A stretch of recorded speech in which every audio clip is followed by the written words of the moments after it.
تو اللہ نے فرمایا سورہ یونس کی 58 نمبر آیت میں قل بفضل اللہ وبرحمتہ فبذلک فلیفرحوا، لوگوں محبوبہ کہہ دیجئے کہ اللہ کی رحمت اور اللہ کا فضل آیا اور اس پہ خوشی کرو. فلیفرحوا، یہ خوشی کی جمع ہے، بہت زیادہ خوشی کرو، تھوڑی نہیں، سب سے زیادہ خوشی کرو. ایک بندہ مجھے کہنے لگا کہ اس سے مراد قرآن ہے. میں نے کہا مفسرین نے اس کے متعلق 3 اقوال پیش کیے ہیں، تینوں پہ بحث کر لیتے ہیں، پھر دیکھتے ہیں کیا نتیجہ نکلتا ہے، دیکھ لیتے ہیں، علمی طور پہ آ جائیے، کیونکہ ہمارا کوئی گالم گلوچ والا کام ہے ہی نہیں. ہمارے ایک ہاتھ میں قرآن ہے، دوسرے ہاتھ میں حدیث مصطفیٰ، کام ہی سارا ادھر سے ہے. میں نے کہا چلیے پہلا قول پیش کریے. پہلا قول یہ ہے جی، مفسرین فرماتے ہیں فضل سے مراد اسلام ہے، رحمت سے مراد قرآن ہے. کیا ہے؟ سارے بولیے پتا چلے، دلیلیں یاد رکھا کرو. کہ چھوٹا موٹا ہے تو اسی سنبھال لیا کرو سارے. اب اسلام دیکھ لیتے ہیں کیا ہے. آقا علیہ السلام سے پوچھا گیا، آقا علیہ السلام نے فرمایا بنی الاسلام علی خمس، اسلام کے 5 رکن ہیں، 5 ستون ہیں، 5 بڑی چیزیں ہیں اسلام کی جس پہ یہ عمارت اسلامیہ کھڑی ہے. باقی اس کی شاخیں ہیں. پہلا شہادت لا الہ الا اللہ، گواہی دینا کیا کہ اللہ کے سوا کوئی معبود نہیں، محمد الرسول اللہ اللہ کے رسول ہیں. ٹھیک ہے، یہ گواہی دینا یعنی عقیدہ. میں نے کہا ذرا بتائیے گا عقیدہ آ کے بتایا کس نے؟ میں نے کہا اللہ کا بتایا کس نے کہ رب ہے؟ میں نے کہا رب تو پہلے بھی تھا، جب کعبے میں 307 بت تھے، جب لات تھا، عزا تھا، منات تھا. میں نے کہا رب پہلے بھی موجود تھا لیکن کسی کو پتا نہیں تھا. میں نے کہا رب کی معرفت کسی ذات نے آ کے دی، وہ ذات مصطفیٰ ہے. اللہ فرماتا ہے محبوب معراج میں گئے، اللہ فرمانے لگا حدیث قدسی ہے، کہا محبوبہ مجھے میرے رب ہونے کی قسم ہے، اگر آپ کو بنانا مقصود نہ ہوتا میں اپنا رب ہونا ظاہر ہی نہیں کرتا. ہی نہیں اپنا رب. یہ تو آپ کے لیے ساری بزمیں کائنات سجائیں گے. تو میں نے کہا عقیدہ کس نے بتایا جنت ہے؟ میں نے کہا کسی نے دیکھی نہیں دیکھی. محبوب نے ایک دفعہ کہا کہ جنت ہے، ابو بکر نے کہا یا رسول اللہ نام ہاں ہے. آقا نے ایک دفعہ کہا جہنم کا عذاب ہوگا، دیکھا نہیں ہے.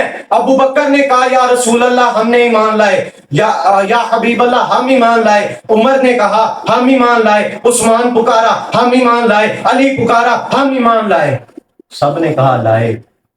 فرمایا روز محشر کے دن قیامت آئے گی، حساب دینا پڑے گا، کسی نے دیکھا نہیں. ایمان ہے کہ نہیں ہے؟ پتھر سے زیادہ مضبوط ایمان ہے ہمارا. میں نے کہا کس نے بتایا؟ مصطفیٰ نے بتایا. میں نے کہا اگر وہ نہ ہوتے تو تجھے عقیدہ کون آ کے دیکھا؟ کون دیتا؟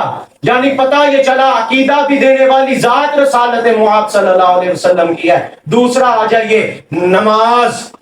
میں نے کہا نماز کیا ہے؟ آقا فرماتے ہیں اس طرح نماز پڑھو جس طرح مجھے پڑھتے دیکھو.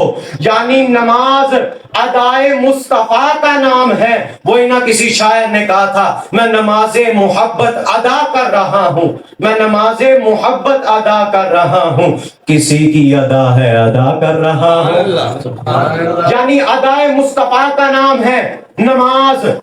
سارا اسلام میں نے کہا جناب یا تو فعل مصطفیٰ کا نام ہے یا تو قول مصطفیٰ کا نام ہے. یہ اسلام ہے پورا. میں نے کہا چلائے عقیدہ بھی ہو گیا، نماز بھی ہو گئی، روزے پہ آ جائیے. محبوب نے رکھ کے بتایا اس طرح کا احکام زبان اطہر سے بتائے. ادھر بھی اقوال مصطفیٰ اور افعال مصطفیٰ آ گئے. چوتھا زکوٰۃ آقا نے بتایا اتنی دینی. آقا پہ تو لگتی نہیں. یہ آقا کا یہ بھی کمال ہے، یہ بھی کمال مصطفیٰ ہے کیونکہ آقا کا سارا مال پاک ہے. زکوٰۃ ہوتی ہے مال کی گندگی، آقا کا ہر مال پاک ہے اس لیے زکوٰۃ نہیں. پانچواں حج عمرہ آقا نے کر کے بتایا. یعنی سارا اسلام آپ ایک ایک چیز کو حدیث و قرآن و حدیث کی روشنی میں نکال کے دیکھ لو، ہر چیز اسلام کا ہر رکن، ہر شاخ یا تو قول مصطفی ہے یا افعال مصطفی ہے۔ میں نے کہا منزل آ گئی ہے، مدینہ ہے جناب۔ میں نے کہا دوسرا آ جائیے قرآن۔ میں نے کہا قرآن سے پوچھتے ہیں قرآن میں کیا ہے۔ میں نے کہا قرآن کی ابتدا کرو بسم اللہ الرحمن الرحیم۔ کہتی ہیں ادھر کہاں پہ شان مصطفیٰ؟ میں کہ ذرا ٹھہر، بریکوں پہ پاؤں رکھ، نکالیں گے شان مصطفیٰ۔ بسم اللہ اعلیٰ حضرت فرمانے لگے، اعلیٰ حضرت کے پاس بھی کوئی شخص آیا، کہنے لگا بسم اللہ میں شان مصطفیٰ نہیں۔ آپ کہتے ہیں ہر لفظ قرآن میں شان۔ آپ نے کہا بسم اللہ سے پہلے ہے، بسم اسم ذات پہ اطلاق ہوتا ہے، وجود پہ۔ اللہ وجود جسم و جسمانی سے پاک ہے۔ تو کہا پھر بات آ گئی ذات مصطفیٰ کی۔ رب کہہ رہا ہے اللہ تکر پہنچ رہا ہے، بسم ذات مصطفی تکر پہنچنا پڑے گا۔ میں نے کہا آگے شان مصطفیٰ، وما ارسلناک الا رحمۃ للعالمین۔ شان مصطفیٰ کہیں محبوب کے چہرے کے تذکرے، والضحیٰ واللیل اذا سجا، ما ودعک ربک وما قلی، ولسوف یعطیک ربک فترضی، الم نشرح لک صدرک ورفعنا لک ذکرک۔ میں نے کہا یہ کن کے تذکرے؟ میں کہا قرآن کی ہر آیت شان مصطفیٰ میں نازل کی گئی۔ اقبال بولا، اقبال کہنے لگے نگاہ عشق و مستی میں وہی اول وہی آخر، وہی یاسین وہی طٰہٰ وہی فرقان وہی قرآن وہی فرقان۔ کہا اقبال عشق والی نگاہ پیدا تو کر، پھر سب کچھ تجھے وہی نظر آئیں گے۔ ہاں بس عشق والی نگاہ چاہیے، نگاہ صدیق پیدا کر، نگاہ حیدر پیدا کر۔ تو میں نے کہا پہلا قول آپ کا قول اسلام، قول مصطفیٰ اور فعل مصطفی ہے۔ دوسرا قرآن شان مصطفیٰ کے تذکرے۔ میں کیا منزل آ گئی بارگاہ رسالت پر۔ میں کہا تو ان سے بھاگ رہا تھا۔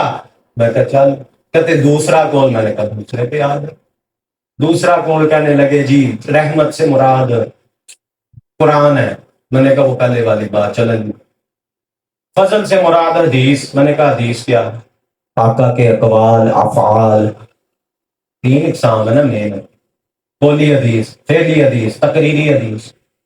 میں کہا ذات رسالت پہ ہی فیض ہے نا۔ میں نے کہا ادھر بھی بات آ گئی۔ میں کہا تیسرا قول بتائے نا۔ میں نے کہا میں بتاؤں گا، کیونکہ تیسرے قول پہ آپ کا کام ہی ختم ہے نا، وہ تو آپ نے بتانا نہیں۔ میں نے کہا تیسرا قول یہ ہے، مفسرین فرماتے ہیں، علامہ اسماعیل حقی نے تفسیر روح المعانی میں نقل فرمایا، امام رازی نے اپنی تفسیر رازی تفسیر کبیر میں نقل فرمایا رحمت سے مراد بھی ذات مصطفیٰ ہے، فضل سے مراد بھی ذات مصطفیٰ، کیونکہ رحمت کی اصل بھی مصطفیٰ ہے، فضل الہی کی اصل بھی مصطفیٰ ہے، کیونکہ رحمت اللہ نے خود فرما دیا وما ارسلناک الا رحمۃ للعالمین، ساری رحمت سے بڑی رحمت مصطفیٰ۔ تو فضل سے مراد بھی سب سے بڑا فضل کبیر مصطفیٰ۔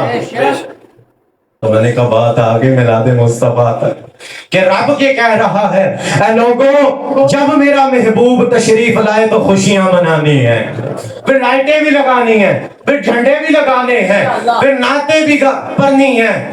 فلک کے نظاروں زمین کی بہاروں سبھی دے مناؤ، حضور آ گئے ہیں، حضور آ گئے ہیں، آمد مصطفیٰ، مرحبا مرحبا۔